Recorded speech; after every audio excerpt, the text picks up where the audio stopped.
Chennai Chepauk stadium వేదికగా ఈ రెండు జట్లు తలపడ్డాయి. ఈ మ్యాచ్ లో కోల్కతా టీం అతిపెద్ద విజయాన్ని సాధించింది. చెన్నైకి ఎటువంటి ఛాన్స్ ఇవ్వకుండా ఈ మ్యాచ్ లో బ్యాటింగ్, బౌలింగ్ అండ్ ఫీల్డింగ్ లో కోల్కతా అదరకొట్టింది. కోల్కతా దాదాపు 8 వికెట్ల తేడాతో చెన్నైని చిత్తుగా ఓడించింది. ఈ మ్యాచ్ లో చెన్నై టీం గురించి ఎంత తక్కువ మాట్లాడుకుంటే అంత మంచిది. అసలు ఎవ్వరూ మంచిగా ఆడలేరు. ఈ మ్యాచ్ లో చెప్పాల్సింది ఏదన్నా ఉంటే కేవలం కోల్కతా నుంచే. ఎందుకంటే ఈ మ్యాచ్ లో కోల్కతా అన్ని విభాగాల్లోనూ రాణించింది. ముందుగా కోల్కతా నైట్ రైడర్స్ టాస్ గెలిచి బౌలింగ్ చూస్ చేసుకుంది. అలాగే సిఎస్కే టీం తరపున డెవన్ కాన్వే మరియు రచిన్ రవీంద్ర ఓపెనింగ్ జోడీగా దిగారు. లాస్ట్ మ్యాచ్ లో ఈ ఓపెనింగ్ జోడీ కొంచెం సక్సెస్ అయింది, కానీ ఈ మ్యాచ్ లో మళ్ళీ ఫెయిల్ అయింది. మొదటి 3 ఓవర్లలో స్లోగా స్టార్ట్ చేసిన నెక్స్ట్ 3 ఓవర్లు పుంజుకొని మంచి బ్యాటింగ్ చేస్తారు అనుకున్నాం, కానీ తర్వాత 4వ ఓవర్ నుంచి వికెట్లు పడడం మొదలయ్యేది. కాన్వే మోయిన్ అలీ వేసిన 4వ ఓవర్ లో LBW గా అవుట్ అయ్యాడు. నెక్స్ట్ రచిన్ రవీంద్ర కూడా ఒక 5th ఓవర్ లో హర్షిత్ రాణా వేసిన బౌలింగ్ లో క్యాచ్ అవుట్ రూపంలో వెనుతిరిగాడు. నెక్స్ట్ త్రిపాఠి మరియు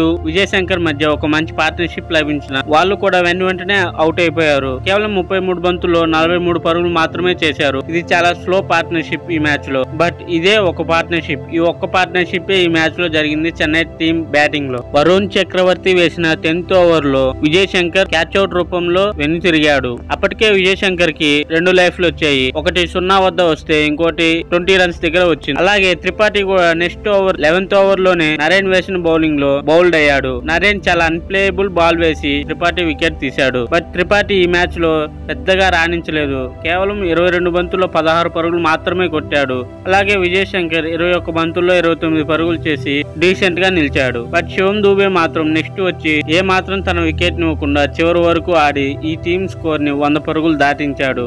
ఒకవేళ దూబే కూడా మధ్యలోనే హిట్టింగ్ చేస్తూ అగ్రెసివ్ గా ఆడి మెచ్యూర్ లేకుండా ఆడితే ముందే అవుట్ అయ్యేవాడు. ఈ మ్యాచ్ లో తను ఏమాత్రం అగ్రెషన్ చూపించకుండా చివరి వరకు ఉండి టీం ని ఒకవైపులో వికెట్ పడకుండా ఆపాడు. లేకపోతే చెన్నై టీం కేవలం 70 పరుగుల దగ్గరే ఆల్అౌట్ అయిపోయి ఉండేది. నెక్స్ట్ అశ్విన్ వచ్చాడు త్రిపాఠి అవుట్ అయిన వెంటనే. బట్ అశ్విన్ కూడా 7 బంతులు ఆడి హర్షిత్ రాణా వేసిన బౌలింగ్ లో అవుట్ అయిపోయాడు. నెక్స్ట్ జడేజా కూడా డక్అవుట్ అయ్యాడు నరేన్ వేసిన బౌలింగ్ లో. ఇలాంటి సమయంలో దీపక్ హూడాని ఇంపాక్ట్ ప్లేయర్ గా తీసుకొచ్చారు. ఇందులో నాకు ఏమాత్రం లాజిక్ కనిపించలేదు. కనీసం ఒక 100 పరుగులు కొట్టి నెక్స్ట్ పతిరానాని ఇంపాక్ట్ ప్లేయర్ గా తీసుకుంటారని అనుకున్నారు, కానీ దీపక్ హూడాని తెచ్చి మళ్ళీ ఫెయిల్ అయ్యారు చెన్నై టీం. ఈ దీపక్ హూడా ఇంపాక్ట్ ప్లేయర్ గా వచ్చిన ఏమాత్రం ఇంపాక్ట్ చూపలేకపోయాడు. కేవలం 4 బంతులు మాత్రమే ఆడి ఏ పరుగు చేయకుండా అవుట్ అయ్యారు. నెక్స్ట్ ధోని, నూర్ అహ్మద్ వెంటనే అవుట్ అయిపోయారు. ధోని నరేన్ బౌలింగ్ లో ఒక LBW గా అవుట్ అయిపోయాడు, కానీ ఇది నాట్అవుట్ గానే ఉండేది. ఎందుకంటే ఎంపైర్ చెక్ చేసినప్పుడు బాల్ బ్యాట్ ని పాస్ అయ్యేటప్పుడు ఒక చిన్న స్పైక్ కనిపించింది, కానీ అది ఎంపైర్ కి ఎందుకు కనిపించలేదో అర్థం కావట్లేదు. బట్ థర్డ్ ఎంపైర్ దీన్ని ధోనిని అవుట్ గా ప్రకటించాడు. నెక్స్ట్ నూర్ అహ్మద్ కూడా అరోరా బౌలింగ్ లో అవుట్ అయిపోయాడు. అంశుల్ కాంబోజ్ మరియు దూబే మధ్య ఒక చిన్న పార్ట్నర్షిప్ వచ్చింది. 16 బంతుల్లో 24 పరుగులు చేశారు. ఈ పార్ట్నర్షిప్ వల్లే టీమ్ స్కోర్ 100 దాటింది. అలాగే ఈ మ్యాచ్ లో KKR బౌలర్స్ అద్భుతంగా బౌలింగ్ చేశారు. కేవలం ఒక్క బ్యాట్స్మెన్ కూడా 35 రన్స్ దాటనివ్వలేదు. Highest scorer in CSK team లో 31 పరుగులు, అది కూడా దూబేనే. Next Vijay Shankar 29. CSK batting లో 6 ప్లేయర్స్ సింగిల్ డిజిట్ కి అవుట్ అయిపోయారు. దీంతో సిఎస్కే టీం కుప్ప కూలిపోయింది. బట్ వికెట్ పడకుండా 20 ఓవర్లు ఆడారు సిఎస్కే టీం. ఇక KKR బౌలింగ్ లో highest wicket taker Sunil Narine కేవలం 4 ఓవర్లు వేసి 13 పరుగులు మాత్రమే ఇచ్చాడు.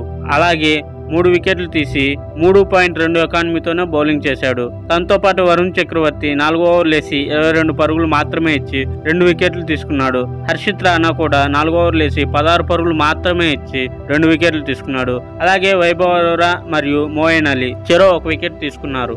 ఇక 104 రన్స్ టార్గెట్ ని చేస్ చేయడానికి KKR ఓపెనర్స్ గా సునీల్ నరేన్ మరియు క్వింటన్ డికాక్ వచ్చారు. వీళ్ళిద్దరు కలిసి ఒక మంచి పార్ట్నర్షిప్ నెలకొల్పారు పవర్ ప్లే లోనే. కేవలం 26 బంతుల్లో 46 పరుగులు చేసి ఆల్మోస్ట్ గేమ్ ని KKR వైపు తిప్పేశారు. బట్ ఇంత మంచి పార్ట్నర్షిప్ జరుగుతున్న తరుణంలో క్వింటన్ డికాక్ అంశుల్ కాంబోజ్ వేసిన ఒక మంచి డెలివరీకి అవుట్ అయిపోయాడు. దీని తర్వాత కెప్టెన్ అయిన అజింక్య రహానే వచ్చి సునీల్ నరేన్ తో ఒక మంచి పార్ట్నర్షిప్ నెలకొల్పాడు. కేవలం 18 బంతుల్లోనే 39 పరుగులు చేసి ఆల్మోస్ట్ ఆల్ మ్యాచ్ ని గెలిచేశారు KKR టీం. బట్ అంతలోనే సునీల్ నరేన్ నూర్ అహ్మద్ వేసిన 8వ ఓవర్ ఫస్ట్ బాల్ కి తన వికెట్ ని కోల్పోయాడు బౌల్ రూపంలో. బట్ నెక్స్ట్ రింకు సింగ్ మరియు రహానే కలిసి చాలా చక్కగా ఈ మ్యాచ్ ని ఫినిష్ చేశారు. కేవలం 10.1 బంతిలోనే KKR టీం 104 రన్స్ చేసి ఒక మంచి విక్టరీని సాధించింది. ఈ రోజు మ్యాచ్ లో సిఎస్కే తరపున ఓల్డ్ కెప్టెన్ అయిన రుతురాజ్ గైక్వాడ్ ఆడలేదు. ఎందుకంటే తనకి ఎల్బో ఇంజురీ ఉండడంతో ఈ సీజన్ మొత్తం నుంచి రూల్డ్ అవుట్ అయిపోయాడు.